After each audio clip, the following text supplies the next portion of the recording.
जी हाँ दोस्तों, जैसा कि आपने नोटिस किया थंबनेल से, ये tender schedule caste, schedule tribe और अदर बैकवर्ड क्लास डेवलपमेंट और फाइनेंशियल डेवलपमेंट कॉरपोरेशन का है।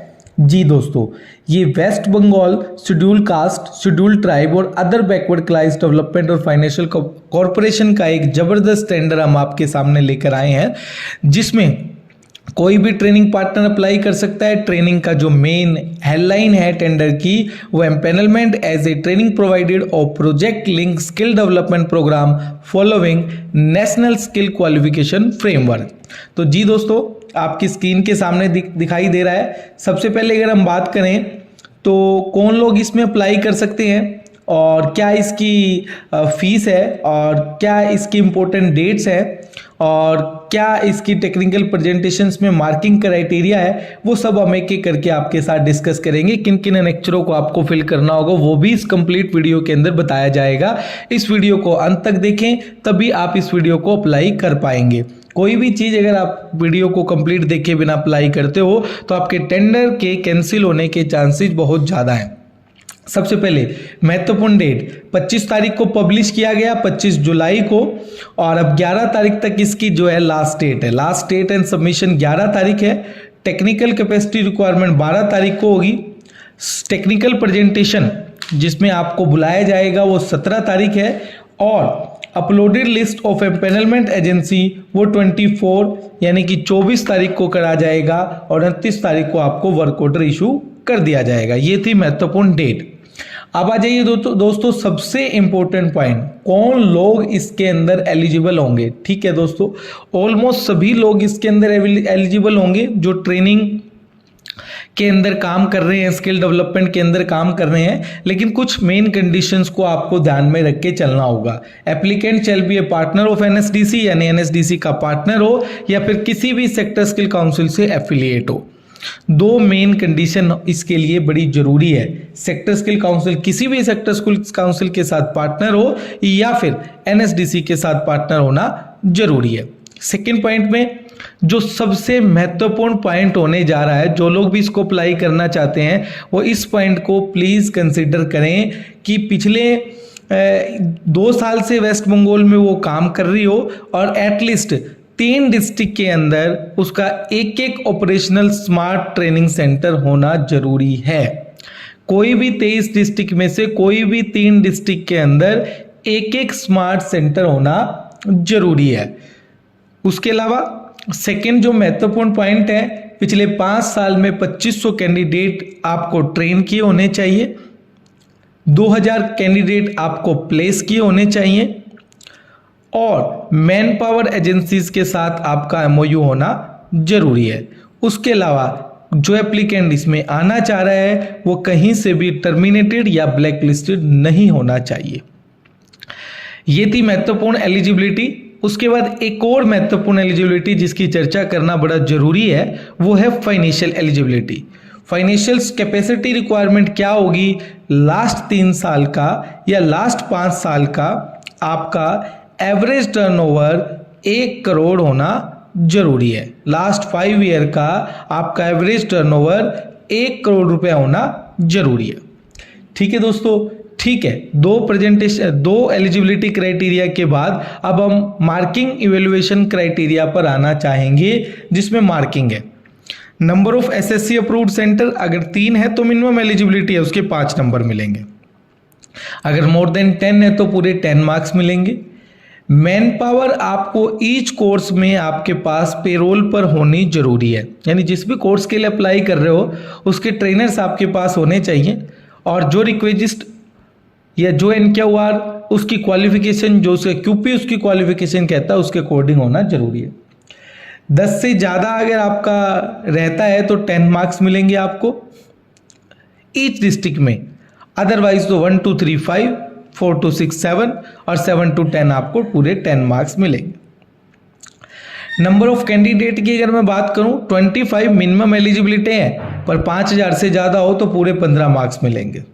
नंबर ऑफ कैंडिडेट प्लेसमेंट में 2000 मिनिमम एलिजिबिलिटी है, पर 3500 होगा तो पूरे 15 मार्क मिलेंगे। अभी तक कितने ऑर्डर एग्जीक्यूट किए हैं उस पर भी मार्किंग है। मिनिमम 1 2 3 5 है और मोर देन 10 20। आपके सामने टेबल पूरी दिखाई दे रही है। मैन पावर सप्लाई एजेंसी अगर आपके पास 2 से ज़्यादा है तो 10 और 1 है तो 3 और 2 है तो 6, यानी टोटल लास्ट जो है आपको इसका 10 नंबर की जो है आपका एसओपी फॉर प्रोजेक्ट इंप्लीमेंटेशन और एसओपी फॉर मॉनिटरिंग होगा। 100 मार्क्स में से आपको 50 मार्क्स आपको कंपलसरी लेना जरूरी है। 50 मार्क्स आएंगे तभी आपको टेक्निकल प्रेजेंटेशन के लिए बुलाया जाएगा। ठीक है दोस्तों, अब आ जाइए कि किन किन टारगेट किन किन सेक्टर्स में अवेलेबल है, वो आपको दिखाया गया है, स्क्रीन पर दिखा रहा है। सेक्टर फॉर एम्पेनलमेंट में agriculture, apparel, motive, beauty, construction, electronics, banking, finance, health care, retail, instrumentation, information technology, plumbing, management, green job, almost सभी सेक्टर्स को आपको इन्वॉल्व किया गया है। आप ये लिस्ट आराम से दे जा सकते हैं। मोड ऑफ सबमिशन क्या होगा? मोड ऑफ सबमिशन क्या है कि आपको जो भी आपका टेंडर है उसके रिक्वायर्ड डॉक्यूमेंट्स के साथ आपको अपने लेटर हेड पर मैनेजिंग डायरेक्टर वेस्ट बंगाल के पास A to E सारे एनेक्चर भर के 11/8 तक 3 बजे तक भिजाना जरूरी है। यानी कि एप्लीकेशन जो भेजनी है आपको वो सारा ऑफलाइन जाएगा। ऑफलाइन आपको 11 तारीख तक 3 बजे तक आपका टेंडर पहुंचना जरूरी है, अदरवाइज आपके टेंडर को कंसिडर नहीं किया जाएगा। कोई क्वेरी है तो क्वेरी के लिए आप देखिए, एप्लीकेंट इंटरेस्टेड है अगर कोई क्वेरी के लिए तो उसके लिए एक ईमेल आईडी दी गई है। आप उस पर drbnsarkar@yahoo.com पर ईमेल करके आप अपनी क्वेरी का समाधान पूछ सकते हैं। एक और इम्पोर्टेंट बात, फीस कोई रखी गई नहीं है इस टेंडर की, पर मैं आपको बता दूं एक परफॉर्मेंस सिक्योरिटी है 3% की। यानी अगर मैं फीस वाले कॉलम की बात करूं तो टेंडर की कोई फीस नहीं है, कोई ईएमडी नहीं है, परंतु अगर आपको लेटर ऑफ अवार्ड मिलता है तो आपको जितना वर्क ऑर्डर मिलेगा उसका 3% आपको उसका बैंक गारंटी सबमिट करनी पड़ेगी। अब आइए दोस्तों, जो सबसे इंपॉर्टेंट जो सब लोग जानना चाहते हैं, पेमेंट मेथोडोलॉजी क्या है, पेमेंट कैसे डिलीवर करेंगे।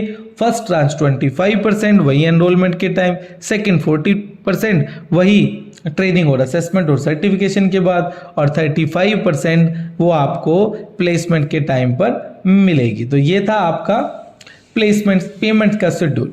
अब आ जाइए, कोई एनेक्चर्स दिए गए हैं, एक A to E की बात करूं मैं, ए में बेसिक इंफॉर्मेशन सीट्स हैं ऑर्गेनाइजेशन के बारे में, बी में आपका ट्रेनिंग क्रेडेंशियल है, पुरानी ट्रेनिंग आपने क्या की है। आप लोग इस एक्सेल को भरते वक्त ध्यान रखें कि प्रपोजल की रिक्वायरमेंट के हिसाब से ही भरें, और साथ में उसका वर्क ऑर्डर या उस जो भी ट्रेनिंग आप फिल कर रहे हो उसके लिए जस्टिफाइएबल डॉक्यूमेंट्स बहुत सारे लोग नहीं लगाते हैं, जिसके कारण उनका टेंडर रिजेक्ट हो जाता है। तो आप ध्यान रखें कि जब तक आप उस ट्रेनिंग से संबंधित वर्क ऑर्डर, उसका MIS स्क्रीनशॉट या फिर उस पर्टिकुलर डिपार्टमेंट से उस वर्क ऑर्डर का क्लोजर लेटर आप नहीं लगाओगे, तब तक डिपार्टमेंट ये समझ नहीं पाता कि कितने लोगों को आपने एक्चुअल में ट्रेनिंग दी है। अगर आप कोई कंफ्यूजन छोड़ते हो तो आपका टेंडर कैंसिल कर दिया जाता है।